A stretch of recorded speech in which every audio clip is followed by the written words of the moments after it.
Have you ever closed your eyes and felt shivers run through your body? Not because someone touched you, but because of a sound? Maybe it was a whisper, a gentle breath brushing against your ear, or the crisp crackle of paper unfolding. If you've experienced this, you've tapped into the strange and fascinating world of ASMR. But what happens when ASMR meets erotica? Could sound become a new form of intimacy? Or is this just a seductive trick, a halfway step toward pornography disguised as relaxation content? Today we're diving deep into this phenomenon, erotic ASMR. We'll explore what it does to the brain, why people are drawn to it, the controversy around it, and whether it's really helping us connect, or just distracting us with artificial stimulation. Stay with me, because the truth might surprise you. Let's start with the basics. ASMR stands for Autonomous Sensory Meridian Response, a mouthful of words that essentially describes that tingling, almost electric sensation many people feel when exposed to specific sounds. It often starts on the scalp and trickles down the neck or spine, leaving a person in a deeply relaxed, almost trance-like state. For some, it's triggered by whispers, for others by tapping nails, brushing hair, or the rustling of fabrics. What's fascinating is how subjective it is. One person might melt from a soft whisper, another might feel nothing at all. Now, erotic ASMR takes those same triggers and layers them with themes of intimacy, sensuality, or sexuality. Think whispered role plays of lovers, the sound of lips brushing against a microphone, or breathy phrases that straddle the line between soothing and suggestive. It's not explicit in the traditional pornographic sense. You won't necessarily see nudity or graphic acts. Instead, it relies on soundscapes to evoke arousal. And that's where the intrigue begins.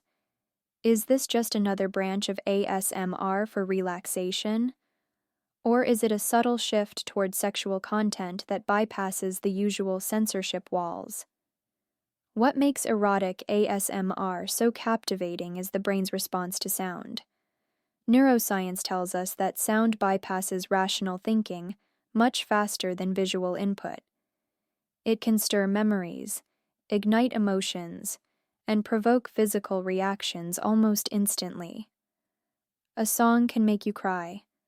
A whispered secret can make you shiver. A sudden loud noise can send adrenaline flooding through your veins. So it makes sense that intimate, carefully crafted sounds could evoke arousal, sometimes more effectively than visuals. Imagine this. Traditional porn floods you with images. It overstimulates the eyes, leaving little to the imagination. Erotic ASMR, on the other hand, closes your eyes for you. It whispers, "You don't need to see. Just listen. Feel." And in that absence of visuals, the brain fills in the blanks. For some, that makes the experience more powerful, because arousal is amplified by imagination. It's not about what you see. It's about what you think, what you feel, and what you expect to happen next. But here's where it gets complicated. Viewers and listeners are split.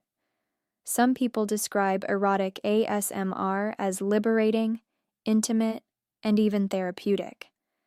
They say it provides a sense of closeness without the pressure of physical touch. For those who struggle with anxiety, trauma, or even long-distance relationships, it can become a gentle bridge into exploring sensuality. Others are less convinced.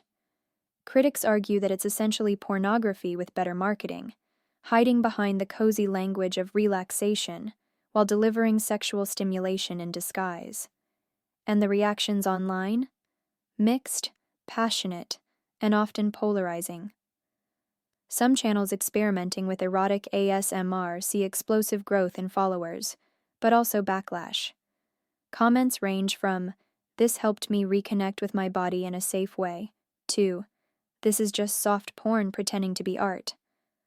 The line between comfort and controversy is razor thin, and that's what keeps drawing people back: curiosity, confusion, and the thrill of exploring boundaries. So, does it actually work? Does sound alone truly replace touch? The short answer: not entirely. But it does activate overlapping pathways. In psychology, arousal isn't just physical, it's also mental. The brain processes sensory cues, emotions, and expectations together. A whispered phrase that triggers goosebumps might not replace a kiss, but it can awaken desire, prepare the body for intimacy, and even heighten the anticipation of physical closeness later. In other words, erotic ASMR doesn't substitute touch, but it can amplify the way we experience it. There's also an element of control. Unlike physical intimacy, which requires vulnerability with another person, erotic ASMR can be consumed privately. You choose when, where, and how much. That makes it safer for some, but it also raises questions. Does it encourage people to retreat into digital fantasies rather than seek real connection? Or does it simply provide another tool in the spectrum of sexual exploration? Think of it like this: reading a love letter is different from being kissed. Watching a romance movie is different from being in love. Yet all of these experiences shape how we feel and what we desire. Erotic ASMR is another layer in that spectrum, neither a replacement nor a rival to touch, but an amplifier of imagination. Still, the ethical debate rages on. Platforms like YouTube and Twitch often struggle with regulating this type of content. Where do we draw the line between artistic expression, relaxation, and erotic stimulation? A whisper roleplay might be calming for one listener but deeply arousing for another. The subjectivity makes it difficult to classify. And of course, the internet loves gray areas.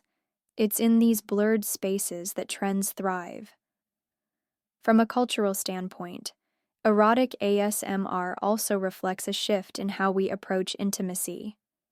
Younger generations, raised with constant digital stimulation, are exploring new avenues of connection. They're questioning traditional boundaries of sex, love, and pleasure.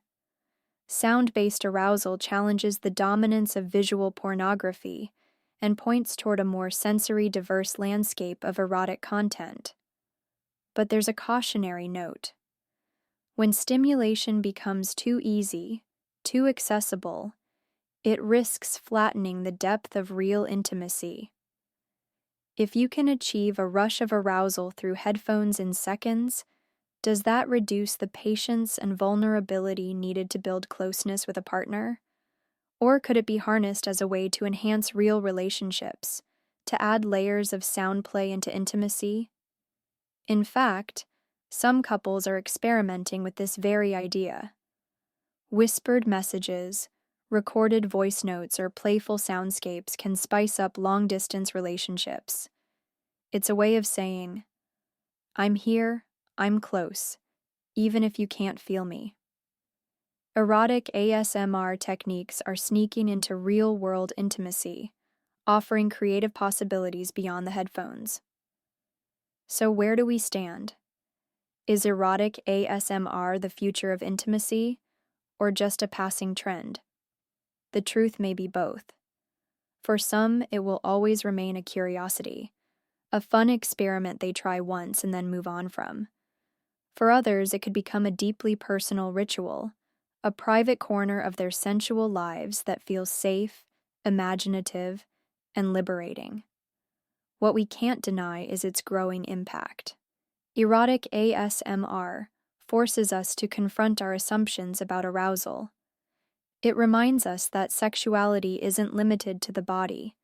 It begins in the mind, in the whispers that spark curiosity, and the sounds that make our skin tingle. Whether we embrace it or criticize it, the fact that we're talking about it at all shows how rapidly the landscape of intimacy is evolving. And maybe that's the most important takeaway. Erotic ASMR isn't just about sound versus touch, porn versus relaxation. It's about us. How we're learning to explore desire in new ways, how we negotiate boundaries in a digital age, and how fragile the line is between comfort, curiosity, and controversy. So the next time you hear a whisper, a sigh, or the brush of lips against a microphone, ask yourself, is this just sound? Or is it something more? Could it be unlocking a side of you that's been waiting to be heard? Because in the end, intimacy isn't always about what you see, or even what you touch. Sometimes, it's about what you hear. And that whisper may be powerful enough to change the way you experience connection forever.